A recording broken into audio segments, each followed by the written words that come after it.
We remember how, when an iron curtain descended, you never accepted your fate.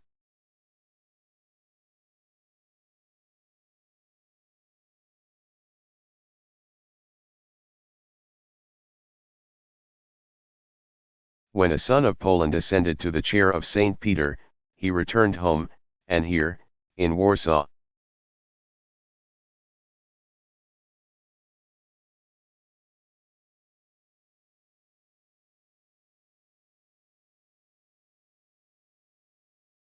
he inspired a nation with his words. There can be no just Europe without the independence of Poland.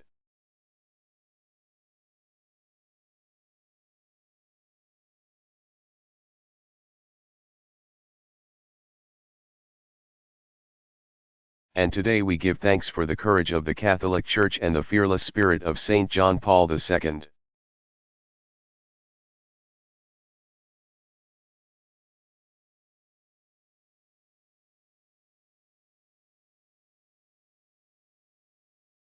We also recall how you prevailed 25 years ago.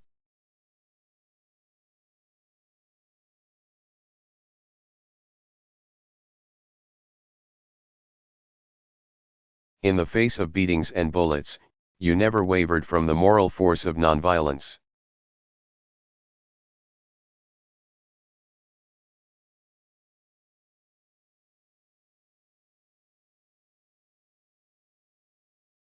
Through the darkness of martial law, Poles lit candles in their windows.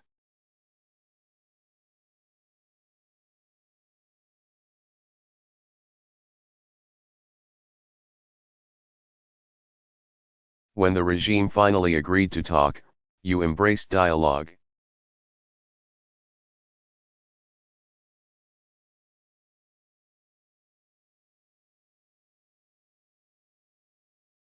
When they held those elections, even though not fully free, you participated.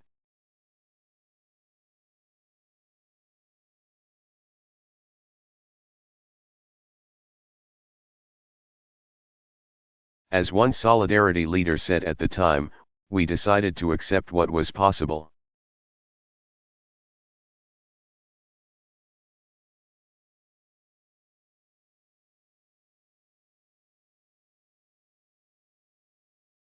Poland reminds us that sometimes the smallest steps, however imperfect,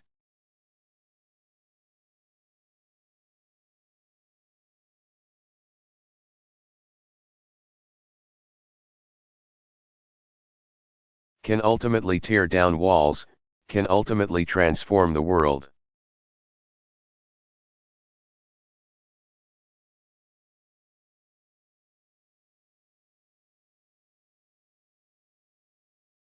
But of course, your victory that June day was only the beginning.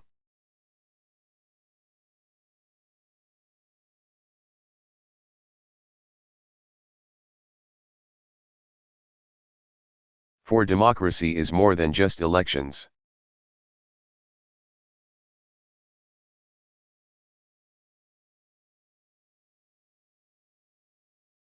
True democracy, real prosperity, lasting security, these are neither simply given.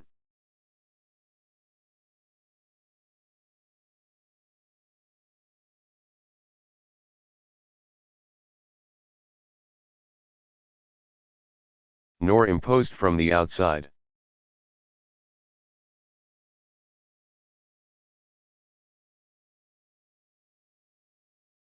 They must be earned and built from within.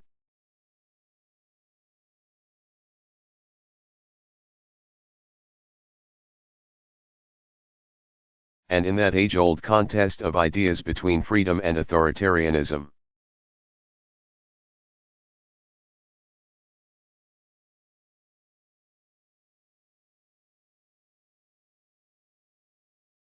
between liberty and oppression, between solidarity and intolerance, Poland's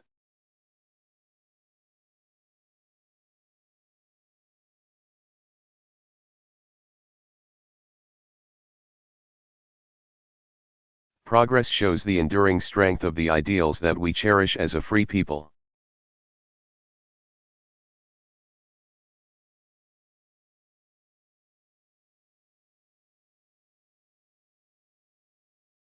Here we see the strength of democracy, citizens raising their voices, free from fear.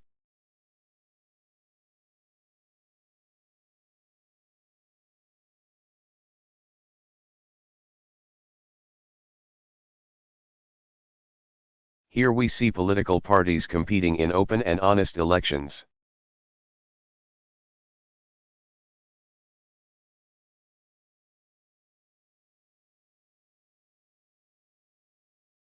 Here we see an independent judiciary working to uphold the rule of law.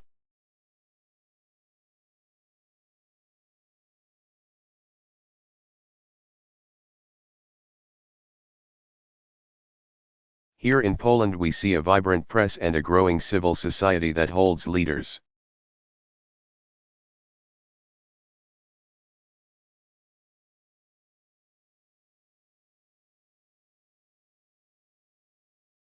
Accountable because governments exist to lift up their people, not to hold them down.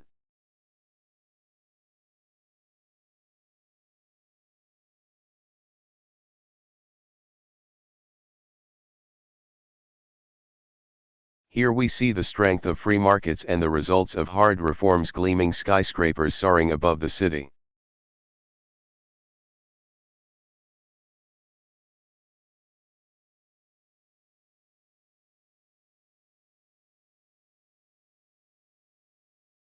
And superhighways across this country.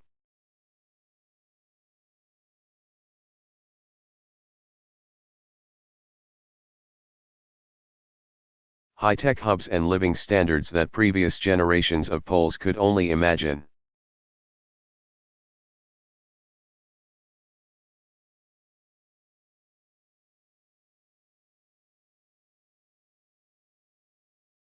This is the new Poland. You have built an economic miracle on the Vistula Kud Nadwila.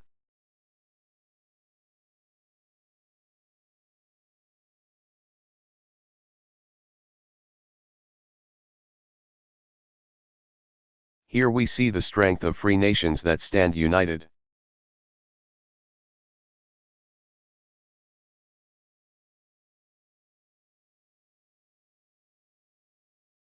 Across those centuries of struggle, Poland's fate too often was dictated by others.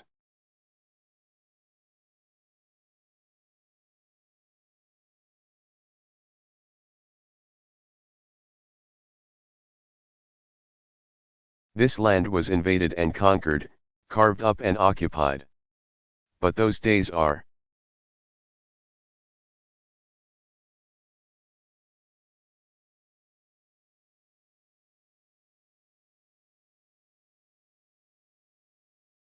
over. Poland understands as few other nations do that every nation must be free to chart its own course.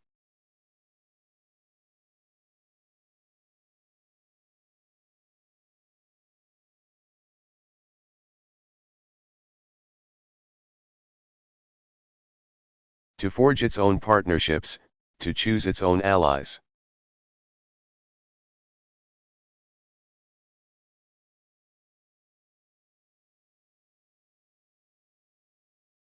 This year marks the 15th anniversary of Poland's membership in NATO.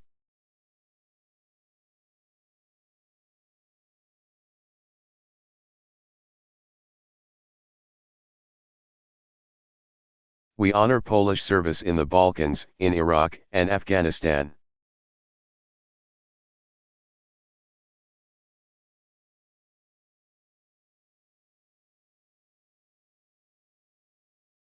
And as Americans, we are proud to call Poland one of our strongest and closest allies.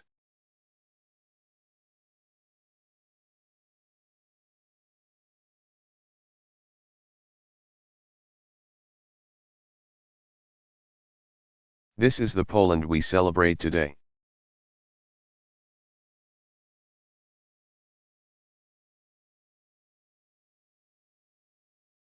The free and democratic Poland that your forebears and some who are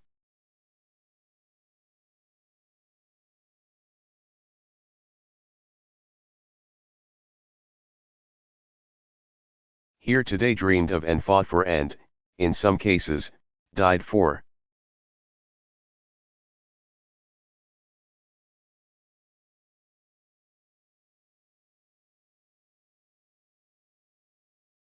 the growing and secure Poland that you particularly the young.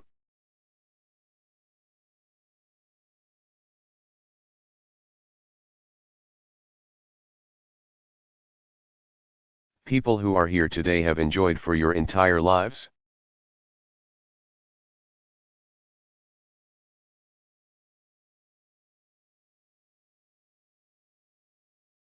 It's a wonderful story, but the story of this nation reminds us that freedom is not guaranteed.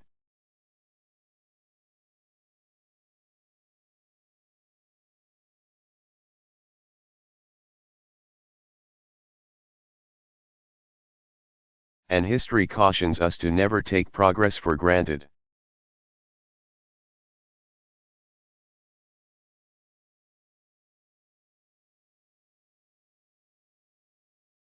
On the same day 25 years ago that Poles were voting here.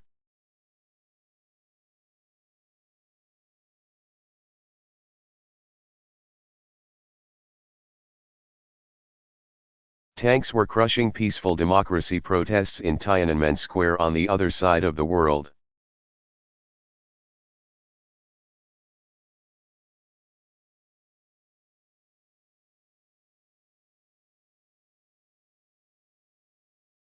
The blessings of liberty must be earned and renewed by every generation, including our own.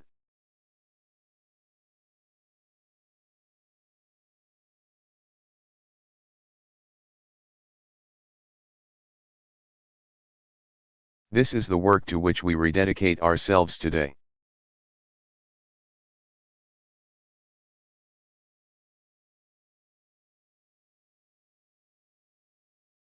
Our democracies must be defined not by what or who we're against.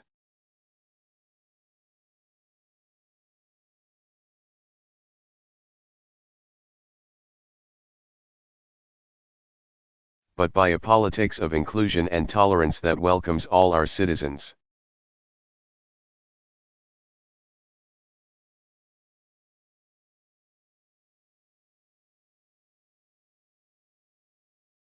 Our economies must deliver a broader prosperity that creates more opportunity.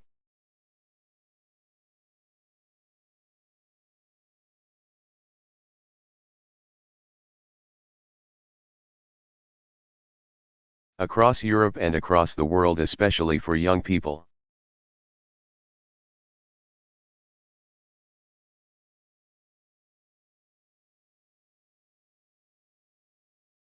Leaders must uphold the public trust and stand against corruption.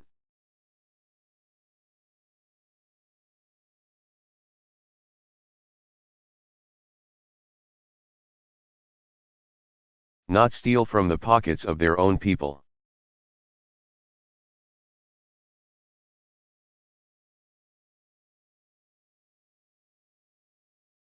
Our societies must embrace a greater justice that recognizes the inherent dignity of every human being.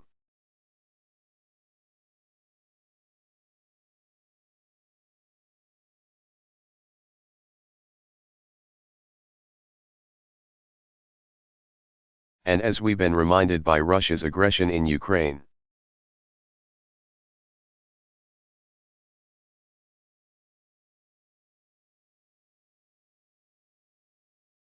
our free nations cannot be complacent in pursuit of the vision we share, a Europe that is whole and free.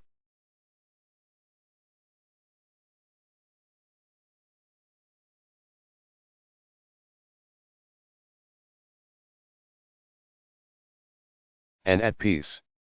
We have to work for that. We have to stand with those who seek freedom.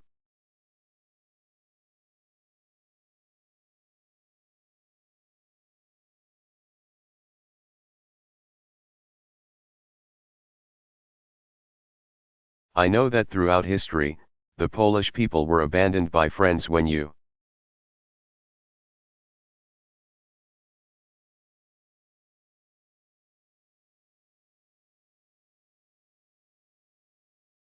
needed them most.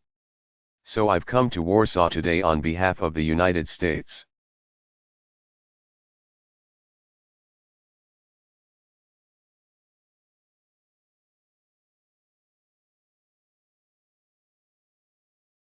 on behalf of the NATO alliance to reaffirm our unwavering commitment to Poland's security.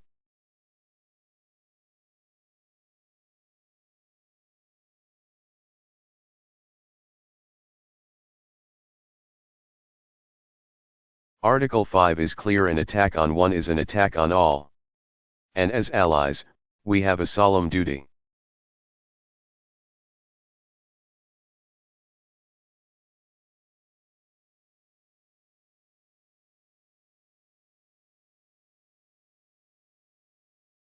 A binding treaty obligation to defend your territorial integrity.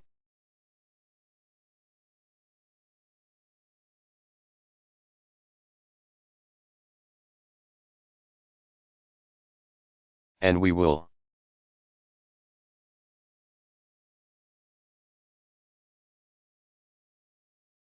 We stand together now and forever, for your freedom is ours.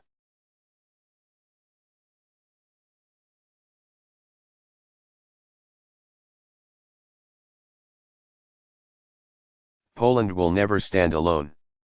But not just Poland, Estonia will never stand alone. Latvia.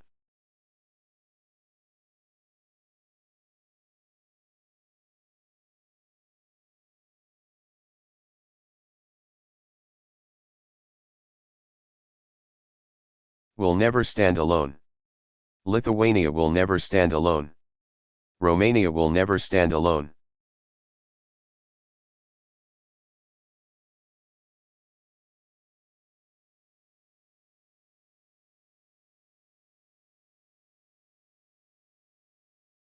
These are not just words.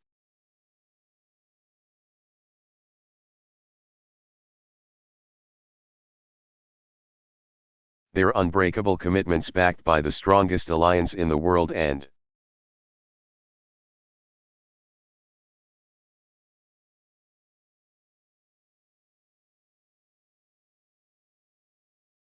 the armed forces of the United States of America, the most powerful military in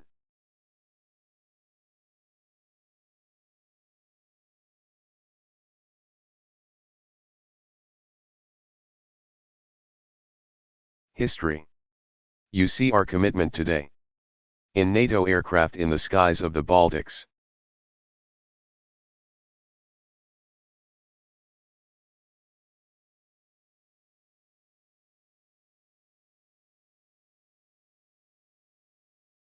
In Allied ships patrolling the Black Sea.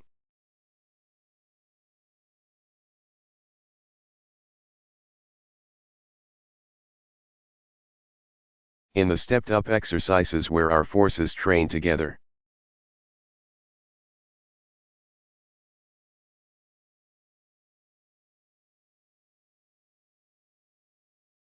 And in our increased and enduring American presence here on Polish soil.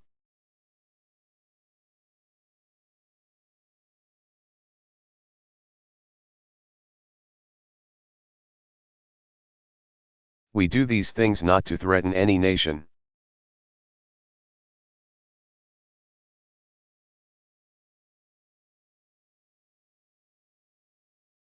but to defend the security and territory of ourselves and our friends.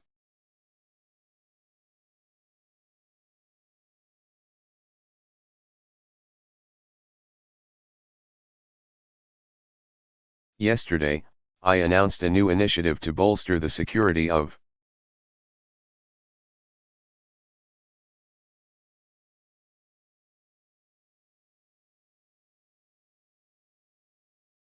our NATO allies and increase America's military presence in Europe.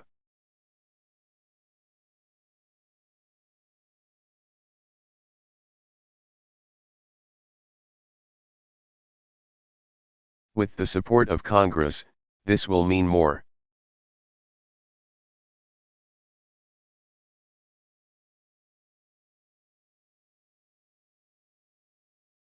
pre-positioned equipment to respond quickly in a crisis.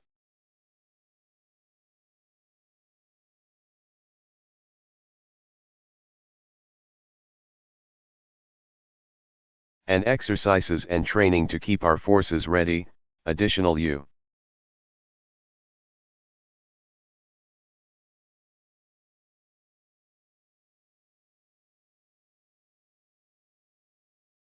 forces in the air and sea and on land, including here in Poland.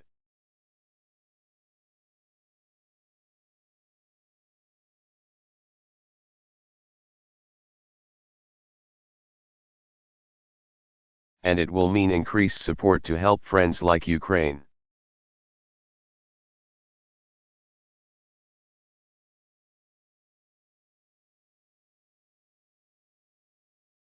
And Moldova and Georgia provide for their own defense.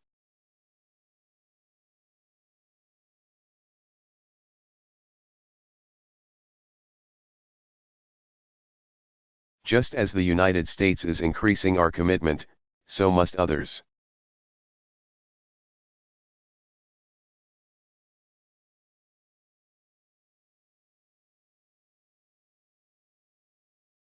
Every NATO member is protected by our alliance, and every NATO member must carry its share in our alliance.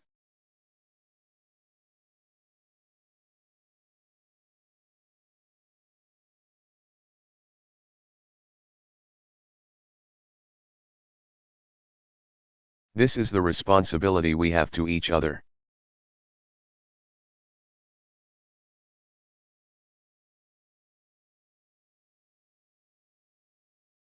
Finally, as free peoples, we join together.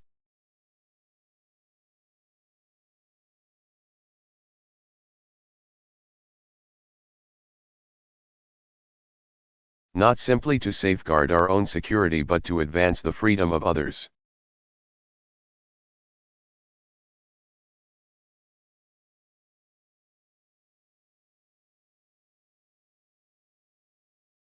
Today we affirm the principles for which we stand.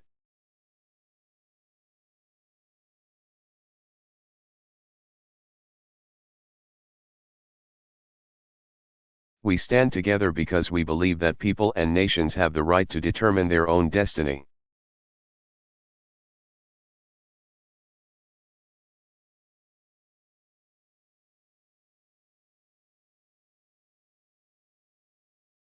And that includes the people of Ukraine.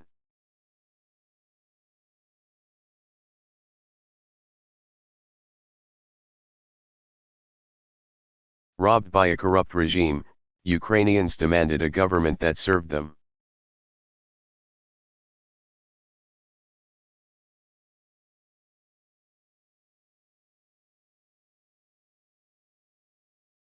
Beaten and bloodied, they refused to yield.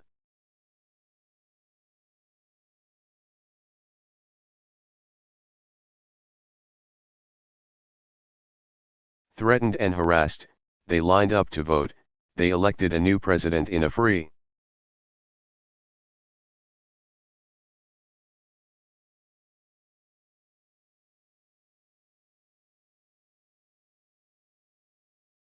election because a leader's legitimacy can only come from the consent of the people.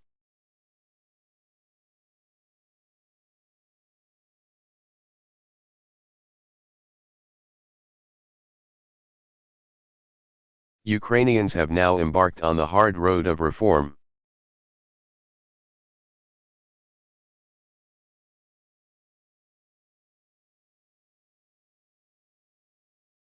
I met with President-elect Poroshenko this morning, and I told him that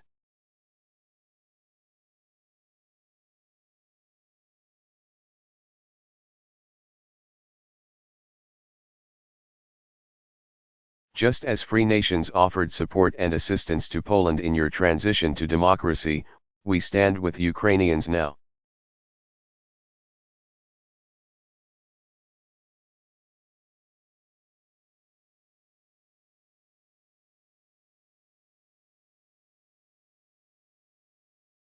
Ukraine must be free to choose its own future for itself and by itself.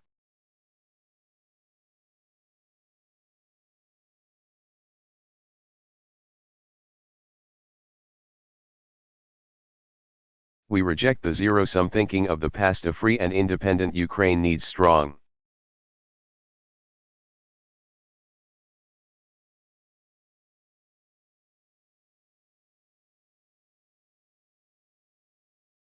ties and growing trade with Europe and Russia and the United States and the rest of the world.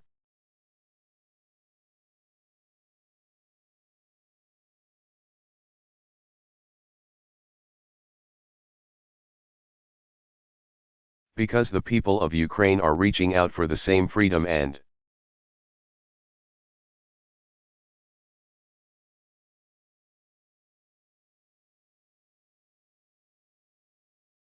opportunities and progress that we celebrate here today, and they deserve them, too.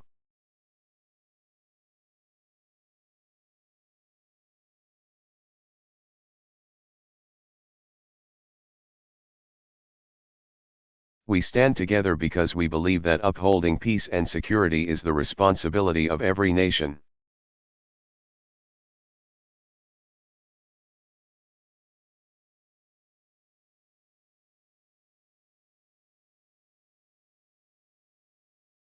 The days of empire and spheres of influence are over.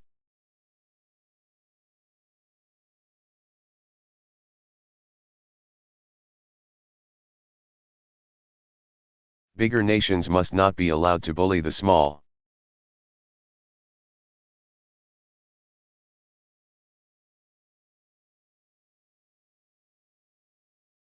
Or impose their will at the barrel of a gun or with masked men taking over buildings.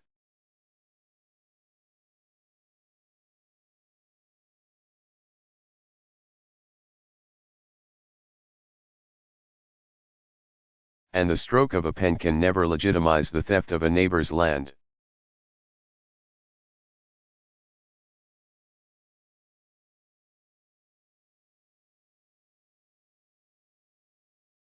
So we will not accept Russia's occupation of Crimea or its violation of Ukraine's sovereignty.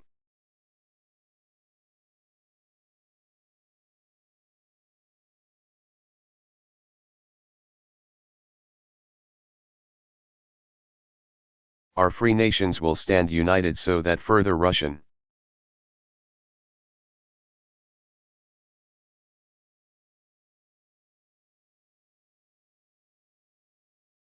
provocations will only mean more isolation and costs for Russia.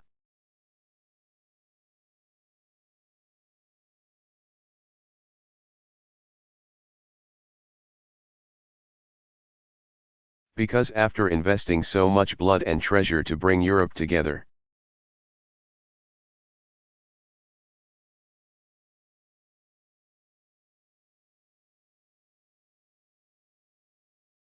how can we allow the dark tactics of the 20th century to define this new century?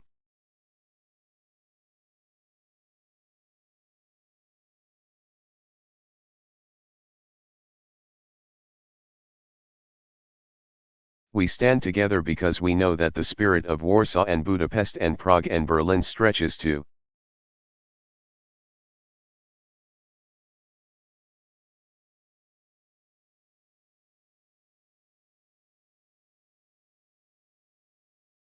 wherever the longing for freedom stirs in human hearts, whether in Minsk or Caracas or Damascus or Pyongyang.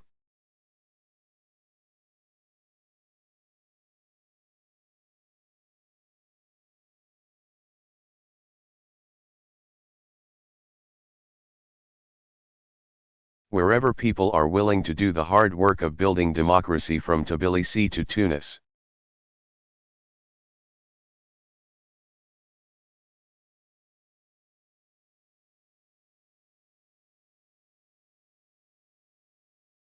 From Rangoon to Freetown, they will have a partner in our nations.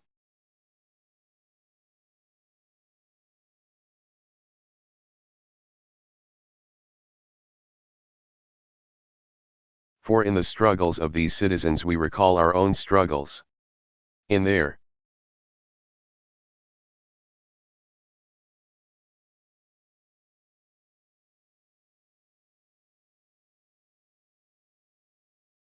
faces we see our own. And few see this more clearly than the people of Poland.